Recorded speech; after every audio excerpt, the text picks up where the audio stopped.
Hey, this is Adam with the Warrior Guitar System, a cutting-edge approach to simplified guitar mastery. In this video, I'm going to introduce the second half of the chromatic scale and show you some tricks that you can use to master your guitar's fretboard.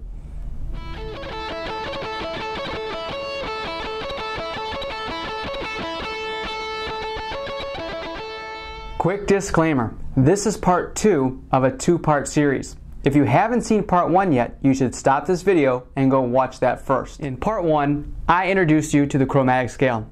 I showed you how it worked and how to apply it to the guitar. I also gave you 2 handouts that you could use to practice this chromatic scale and lay it out on the fretboard. But that was only half the story. Now, let's take a look at the second half of the chromatic scale and how it applies to the guitar. I already showed you how to ascend through the chromatic scale. That is, play the notes from left to right, where the notes go higher and higher in pitch over a single string, like this.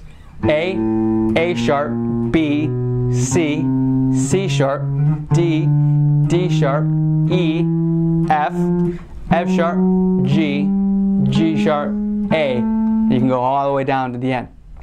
I also showed you how you can apply this chromatic scale to every single string so you can get a clear picture of where all the notes are. So I can apply it to any string, say the high E string. E, F sharp, G, G sharp, A sharp, B, C, C sharp, D, D sharp, E. Notice how the notes go higher and higher in pitch? Now this is extremely useful to you because it gives you the flexibility to learn every note on every string using one scale. In order to descend through the chromatic scale, that is, go from the very last fret back to the open string, back to the beginning, we must first shift the name of some of the notes. So, in order to do that, let's take a look at the flats. Not so fast. Before we can look at flat notes, let's first take a look at another important musical term, enharmonic. Enharmonic is just a fancy way of saying that one note can be written or expressed 2 different ways. In other words, a note that is the exact same fret on the exact same string with the exact same pitch can have 2 different names. For example, the note G flat is the enharmonic equivalent to the note A sharp. You might be asking yourself, why does that happen? Well, there are a few reasons why this happens, but to keep things simple, we use the term sharp to describe notes that are going up in pitch, that is, playing from left to right, and we use flats to describe notes that are going down in pitch, that is, notes played from right to left. For example, if we ascend through the chromatic scale, the sharp notes occur 1/2 step above the natural note. A to A sharp, C to C sharp, D to D sharp, F to F sharp, and G to G sharp. Notice the sharp note follows the natural note behind it. And remember, there's no sharp note between the notes B and C and E and F. We do the same thing when descending through the chromatic scale, except we replace the sharp notes with flatted notes. For example, A to A flat, where the G sharp note becomes A flat. G to G flat, where the F sharp note becomes G flat. E to E flat, where the D sharp notes become E flat. D to D flat, where C sharp becomes D flat. And B to B flat, where A sharp becomes B flat. Now this may seem a little confusing at first, but if you look carefully, you'll see the flat note occurs 1/2 step below the natural note.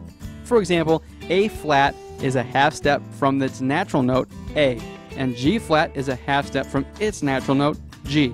So the full chromatic scale really looks like this.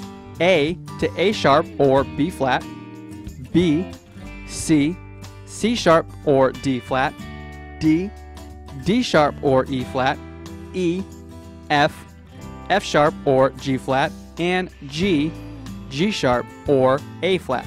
Then starting over at A. Whether you use the term sharp or flat depends on whether you're ascending or descending. So E flat and D sharp is another example of an enharmonic note, since they are the same note just with 2 different names. E flat equals D sharp. Let's look at this fretboard diagram to see exactly what's going on. You'll notice the natural notes represented in blue keep their name and position, where the enharmonic notes represented in red shift their name from a sharp to a flat.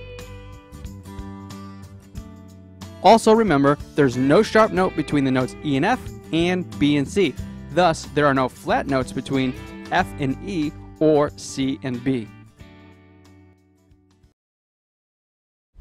That was a lot of information, but your focus right now should be to memorize the chromatic scale both ascending and descending. Here are a few things you can do right now to get that process started. First, download the worksheet that goes with this video so you can practice this stuff throughout the week. You can find it on this page by clicking the button below this video. I'll also put a link in the description box for all of you coming from YouTube. Next, with your guitar, ascend through the chromatic scale from the open string all the way to the last fret using sharp notes, and then descend from the last fret all the way to the open string using flat notes like this. A sharp, B, C, C sharp, D, D sharp, E, F, F sharp, G, G sharp, A sharp, B, C, C sharp, D, D sharp, E, F, F sharp, G, G sharp, A. Now we can descend all the way back to the open string using flat notes. A flat, G, G flat, F, E, E flat, D, D flat, C, B, B flat, A flat, G, G flat, F, E, E flat, D, D flat, C, B, B flat, A.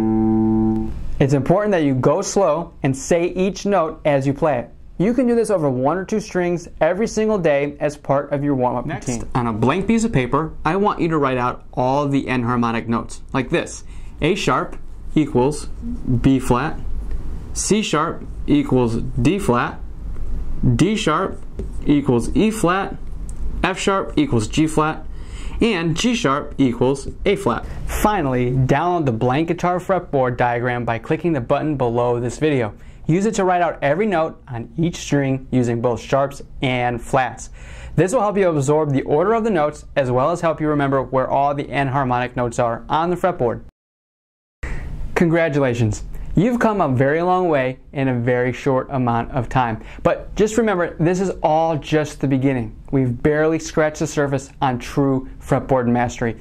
So be sure to stay tuned for more videos just like this, where we'll go into even more depth. In the meantime, it's going to take you some more time and practice to know where every note on every string is. Just remember to be patient with yourself, go slow, and always strive to be better today than you were yesterday. I guarantee you by using the strategies in this video, you'll be well on your way to true fretboard mastery. And that concludes today's training session. I really hope that you enjoyed this video and got some great insights from it. Please hit the like button for me, leave your comments and questions, and please share this with a fellow guitar player. I look forward to hearing from you all very soon, and until next time, keep on keeping on. I really hope that you enjoyed this video, but before you go, hit the subscribe button below so you can get more free guitar training videos that you won't find anywhere else. Also, I'd love to hear from you. Head on over to our Facebook page and leave us your feedback for a chance to win a free live one-on-one guitar training session with yours truly.